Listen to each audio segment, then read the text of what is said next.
என் அன்பு சொந்தங்களாகிய என் ரசிகர்களுக்கு என்னுடைய மனமார்ந்த நன்றி. இதை வழி நடத்திட்டு இருக்க எம்கேஎஸ் குமரவேல் அவர்களுக்கும், மாநில பொறுப்பில் இருக்கக்கூடிய தமிழ் பிரபா, புளியந்தோப்பு பிரபா, இப்போது ராமகிருஷ்ணன் போன்ற அனைவருக்கும், மற்றும் முக்கியமாக இருக்கிற எல்லா என்னுடைய தம்பிங்களுக்கும் நன்றி. சும்மா இதுக்காக கைத்தட்டாமல், உண்மையிலேயே இது நம்ம வீட்டு ஃபங்க்ஷன், அதுக்கு எல்லோரும் வந்திருக்காங்கன்னு கைத்தட்டி என்ஜாய் பண்ணிங்கல்ல, ஸோ அதுக்கு நான் ரொம்ப கடமைப்பட்டிருக்கேன். அதுக்கப்புறம் இந்த படத்தை பற்றி நிறைய இஷ்யூஸ்லாம் வருது, அதெல்லாம் படத்தில் அது மாதிரி எதுவுமே கிடையாது. நீங்கள் அந்த மாதிரி எதுவுமே படத்தில் இருக்காது. இது ஒரு ஜாலியான படம். வடக்குப்பட்டி ராமசாமின்றவனுடைய ஒரு கதை தான் இந்த படமாக கார்த்திக் எடுத்திருக்காங்க. இதில் ராமசாமின்ற பேர் எப்படின்னா, கவுண்டமணியோட ஃபேன் கார்த்திக், நானும் கவுண்டமணி சாரோட ஃபேன்.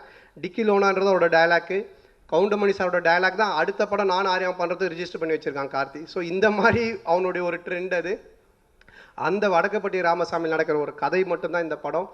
நான் சினிமாவுக்கு வந்தது மக்களாகியவங்க எல்லாரையும் சிரிக்க வைக்கணும், ஜாலியாக இருக்கணும். நீங்கள் 2 மணி நேரம், இது மட்டும்தான் என்னுடைய வேலை. இதை தவிர யார் மனசையும் புண்படுத்தணுமோ, இல்லை யாரையோ தாக்கி பேசணுமோ, இல்லை ஏதாவது இது பண்ணணுமோன்றதெல்லாம் எனக்கு நிச்சயமாக கிடையாது. இதை நான் கும்பிட்ற கடவுளுக்கு தெரியும், நேசிக்கிற ரசிகர்களுக்கு தெரியும். உங்களை சிரிக்க வைக்கிறது மட்டும்தான் என்னுடைய வேலையாக நான் வச்சு இது இவ்வளோ நாள் பண்ணிகிட்டு இருக்கேன். காசு, பணம், புகழ் இதெல்லாம் நான் அப்போ காண்டினாக இருக்கும்போது பார்த்தேன். அதை நோக்கி போயிருப்பேன். இன்னும் புதுசாக ஏதாச்சும் பண்ணோம். பாஸ்கர் 2 பண்ணிவிட்டு அடுத்தது பண்ணுறதுக்கு நான் ஏன் இவ்வளோ கேப் விட்டு யோசிக்கிறேன்னா, இதை விட பெட்டராக நீங்கள் பார்க்கணும் அப்படின்றதுக்கு தான் நான் இவ்வளோ போட்டு யோசிக்கிறேன்.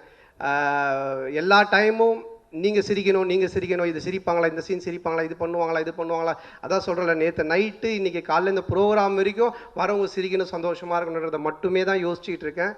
ஸோ அந்த மாதிரி தான் அந்த படமும் இருக்கும். அதனால் இந்த படத்தை ஃபேமிலியோடு, குடும்பத்தோடு வந்து பாருங்கள், என்ஜாய் பண்ணுங்கள். தொடர்ந்து நிறைய நீங்கள் எனக்கு சப்போர்ட் பண்ணுறீங்க, தொடர்ந்து சப்போர்ட் பண்ணுங்கள். ஸோ வருகை தந்த மற்ற எல்லாருக்குமே இந்த நேரத்தில் என்னோட மனமார்ந்த நன்றி தெரிவிச்சுக்கிறேன். அப்புறம் இந்த படத்தை இதுக்கு முன்னாடி ட்ரைடன்ட் ஆர்ட்ஸ் பார்த்தாங்க. அவங்க ஒரு 30 டிஸ்ட்ரிபியூட்டரோடு கூப்பிட்டு வந்து பார்த்தாங்க, அவங்க ரசித்தாங்க, அவங்க இந்த படத்தை எடுத்தாங்க. அதுக்கப்புறமா நம்ம ரெட் ஜெயிண்ட் அவங்க பார்த்தாங்க, அவங்க ரசித்தாங்க, அவங்களுக்கு பிடிச்சது அவங்க எடுத்தாங்க. அதுக்கப்புறமா இப்போ ரோமியோ பிக்சர்ஸ், ஸோ அவங்க பார்த்தாங்க, அவங்க எடுத்தாங்க. இப்படி சினிமா வட்டாரங்களில் இருக்கிற எல்லா டிஸ்ட்ரிபியூட்டர்ஸுமே இந்த படத்தை பார்த்துருக்காங்க. அவ்வளோ எதிர்பார்ப்பு இருக்குது, அவ்வளோ பேருக்கும் பிடிச்சிருக்கு. உண்மையிலே இந்த படம் அவ்வளோ நல்ல படம். ஸோ அவங்களுக்கு இந்த நேரத்தில் நான் நன்றி தெரிவிச்சுக்கிறேன். என்னுடைய நண்பர், முதலாளி, அமைச்சர் Udhayanidhi Stalin, Shenbagamoorthy sir, Raja, and then Romeo pictures, அவங்க ராகுல், எல்லாருக்குமே என்னுடைய மனமார்ந்த நன்றி. ஸோ மறுபடியும் ஒரு ஒன்ஸ் அகைன் நன்றி சொல்லி விடைபெறுகிறேன். நன்றி, தேங்க்யூ. 2ஆம் தேதி பிப்ரவரி 2 பார்க்கலாம். செய்திகளை உடனுக்குடன் தெரிந்து கொள்ள உடனே சப்ஸ்கிரைப் பண்ணுங்க.